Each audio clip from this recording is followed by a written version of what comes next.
गुरुदेव भगवान भाई को ऐसे ऐसे स्वप्न आ रहे हैं, इसका कारण क्या है? कई दिन हो गए इसने कुछ आहार नहीं किया, डरा डरा सा रहता है, भयंकर सा शकल हो गई है। श्री कृष्ण जी ने बताया कि तुमने जो महाभारत में बंधु घात किए हैं वो पाप करे, वो पाप तुम्हें दुखदाई हो रहे हैं। अपने आत्मा विचार करना। अब अर्जुन को करंट सा लगा एकदम कि भगवान गीता ज्ञान दे था जब तेन कहा था तू युद्ध कर ले, तुझे पाप नहीं लगेंगे, तू तो नियमित मात्र है, मैंने सारे मार रखे, तू ना लड़ेगा तो भी मार दूंगा। और आज कह रहा है कि तुझे वो पाप लग गए।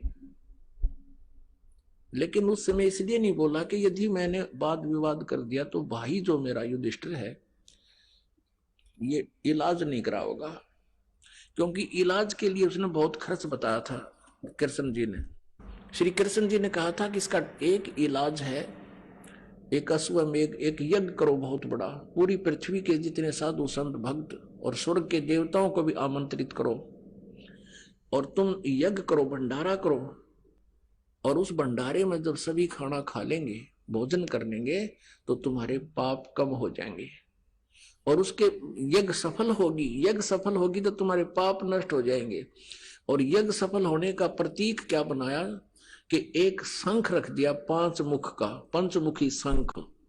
पंचायन बोलते हैं, आनन माने मुख, 5 आयन माने मुख, पंचायन।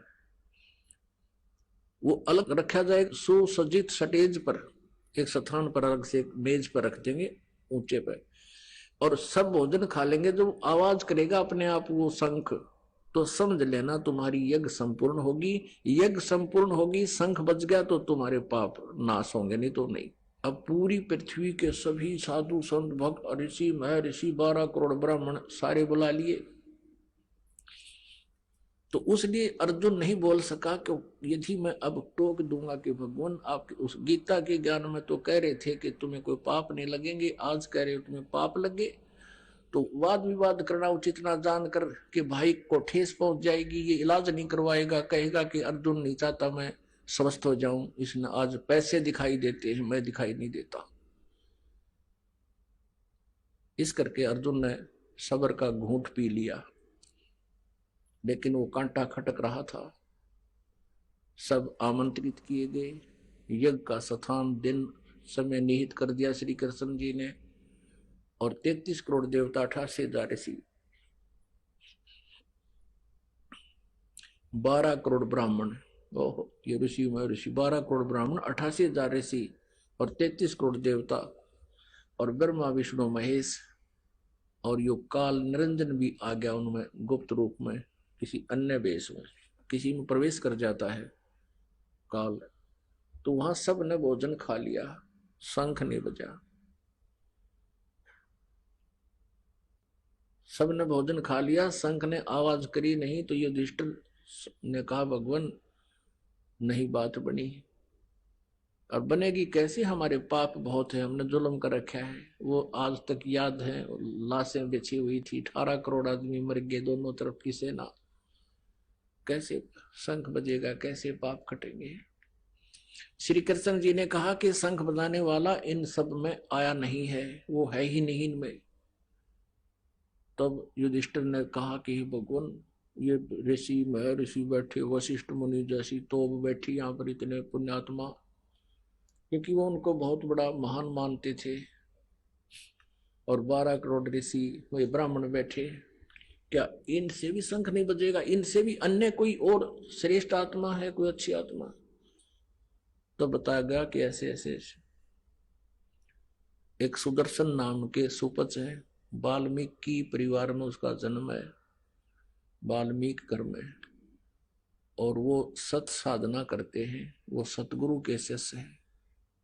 सतगुरु जो तत्वदर्शी संत होता है, अब उनको बुलाने गए, उस साइड में जो आमंत्रित करने की ड्यूटी ला रखी थी भीम की, और भीम गया था कहां, सुदर्शन जी के पास। और सुदर्शन जी कौन थे?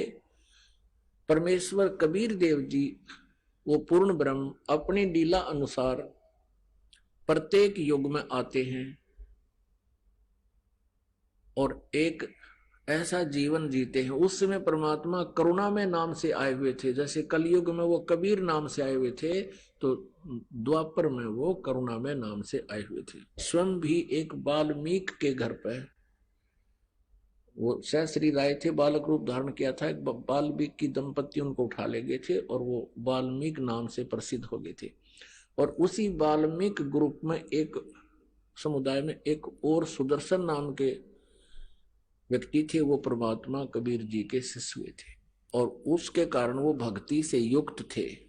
तो जब भीम गया सुदर्शन जी के पास के महात्मा जी, हे भक्त, आप हमारी यज्ञ में आइएगा, मैं युधिष्ठिर राजा का भाई हूं, भीमसेन मेरा नाम है, इस दिन हम यज्ञ कर रहे हैं, धार्मिक भंडारा है, आप अवश्य आइएगा। सुदर्शन जी ने कहा कि भीम, तुम्हारे अन्न को जो खाएगा वो सीधा नरक में जाएगा, तुम तो महा अपराधी, तुमने तो जुल्म कर दिया रे।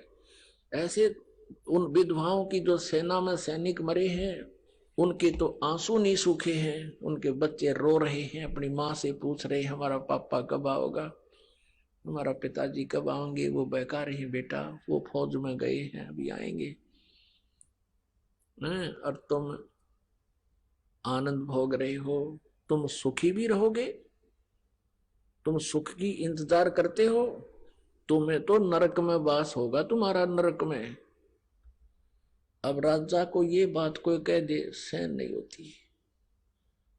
अब भीम कहने लगा कि भाई भगत, बात सुन ले, घना मत बोले, फालतू बात करने की आवश्यकता नहीं है, ना तेरा दो मारूंगा, ये तो मेरे भाइयों से और कृष्ण जी से मुझे उनकी जो है ना लज्जा है, नहीं तो तेरी अभी मैं मुंह को तोड़ देता।